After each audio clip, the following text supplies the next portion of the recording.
Well, we are not the only ones struggling through a heat wave. Europe is continuing to battle the effects of extreme weather this summer. Officials say temperatures are expected to go up, leaving locals and tourists struggling to find relief from the blazing sun. Let's bring in NBC News foreign correspondent Josh Lederman.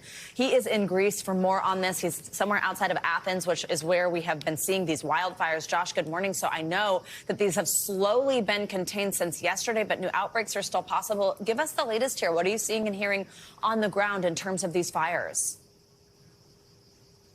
Yeah, that's right, Savannah. Essentially, firefighters here in Greece are playing a game of whack-a-mole because there have been dozens of fires that have been burning in the recent days. And as soon as they get one under control, they move on to a next one.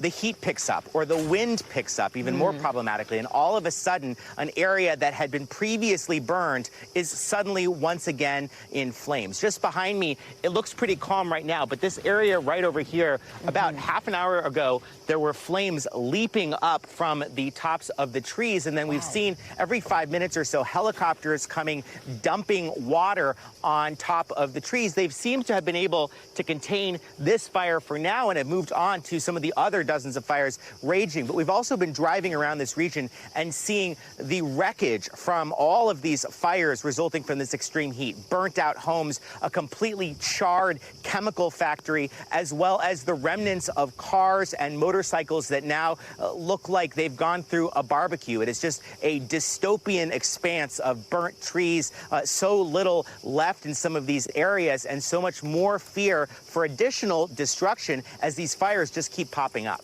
Oh, wow, and such a juxtaposition of this beautiful background that we see of yours right now, even though you said that there were just those flames, which luckily they've gotten a little bit under control. I also do want to ask you about a few other areas in Europe, Josh, while we have you, talking first about Italy. That heat wave we've been talking about all week. It's leading to some medical emergencies, kind of what we were just hearing a minute ago from our friend Erica Edwards about how this heat can make you sick.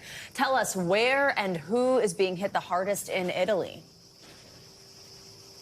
Well, unfortunately, it's kind of all of Italy. In fact, in the recent days, some 23 of the 27 major cities in Italy have been under red alert. And authorities there have been warning the elderly, children, as well as people with pre-existing conditions that they are particularly vulnerable right now. As the WHO says that last year, they estimate about 60,000 people died due to extreme heat. They think by mid-century, it's going to be about 120,000 people per year. So this is really a significant health threat right now. And Josh, also this heat wave stretching all the way to Eastern Europe. Severe storms expected there to continue. I know they've turned deadly. Tell us about this. Yeah, we've just learned that a firefighter has died in Croatia, bringing the death toll to 6 in a recent deadly storm that has hit the Balkans. And while authorities there have not specified exactly how that firefighter died, we know that this storm has been particularly intense because it followed several days of really extreme heat. So it is just one more reminder of how these extreme weather events are really pushing the whole system out of whack, Savannah. All right, Josh Lederman, stay safe. Thank you so much for your reporting.